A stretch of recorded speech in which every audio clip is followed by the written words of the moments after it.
Бурхан багшин их дүүчин өдрийн баярыг өгсөн нийтийн буян хураах үйл ажиллагааны хүрээнд Монголын Бурхан шашинтны төв Гандан тэгшлэн хийд дээр төвлөрөн шөнийн 8-аас 15-ны өдрийн хүртэл дахил өргөхөө мөргөл гороо хийх бясалгал номын айлдвар нийтэд зориулах үйл ажиллагааг Бурхан шашны чиглэлээр үйл ажиллагаа явуулдаг төрийн бус байгууллагууд сүм хийдүүд хамтран зохион байгуулдаг уламжлалтай билээ.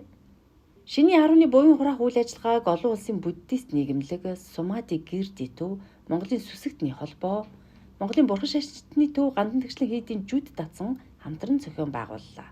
Өнөөдөр энэ үйл ажиллагаанд манай Сумади Гирди төв хариуцсан ажиллаж байна.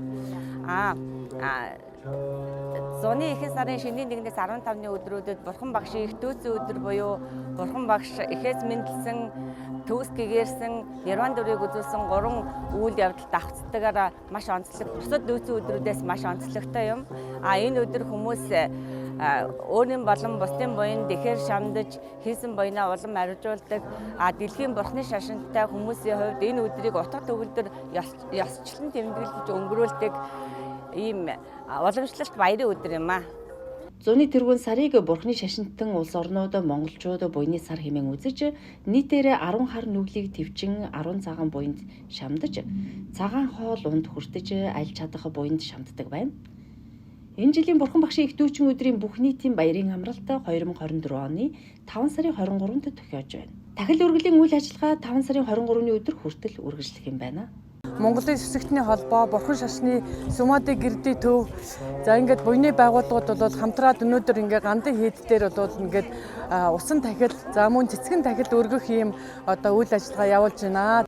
Шинийн 11-ний бэлэг цай өдөр Хутав Тасанга төв, Мам Татсан төв хамтран зохион байгуулсан үйл ажиллагаанд Отож Мам их сургуулийн уламжлалт ангаах ухааны тэнхимийн багш, ангаах ухааны магистр буян жаргал, эрүүл амьдралын хэм маяг сэдвэрлийг зуншиж нэм сайхан, болор заяа, заяат нар уламжлалт ангаах ухааны их хэмч, ангаах ухааны магиструуд иргэдэд зориулан үзлэг онцлогоо хийж эрүүл мэндийн зөвлөгөө мэдээллийг өглөө.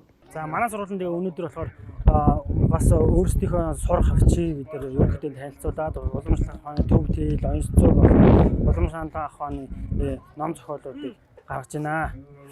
Одоо сүсгтэй олнуудад танилцуулж байна. Мөн манай болохоор одоо өөрийн гэсэн эмчнэр нь ирж одоо сүсгтэй олондоо эмчилгээ үйлчлэгээ явуулж байна. Буйны үйл ажиллагаа явуулах зан үйл хийж байна. Одоо өнөөдрөөс өглөө 7-оос 7 цагаас эхлээд манай хамт олон нийт 3000 гаруй хүнд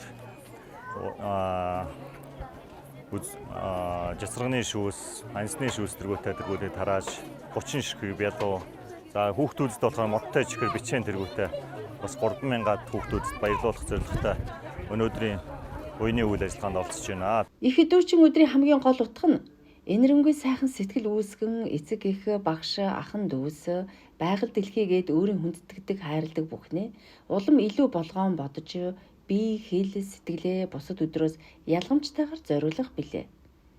Энэхүү их дүүчин өдрийг тэмдэглэх нь зөвхөн шашин номын зан үйл хүрээ хийдийнхний ажил хэрэг төдий биш. Иргэд үндэсний оюун санааны ариусл гэгээрэл эв нэгдлийн өдөр байж эрдэм номын баяр болон өргөжин тэлж байгаа нь нийгмийн ёс суртахууныг дээшлүүлэх чухал ач холбогдолтой юм.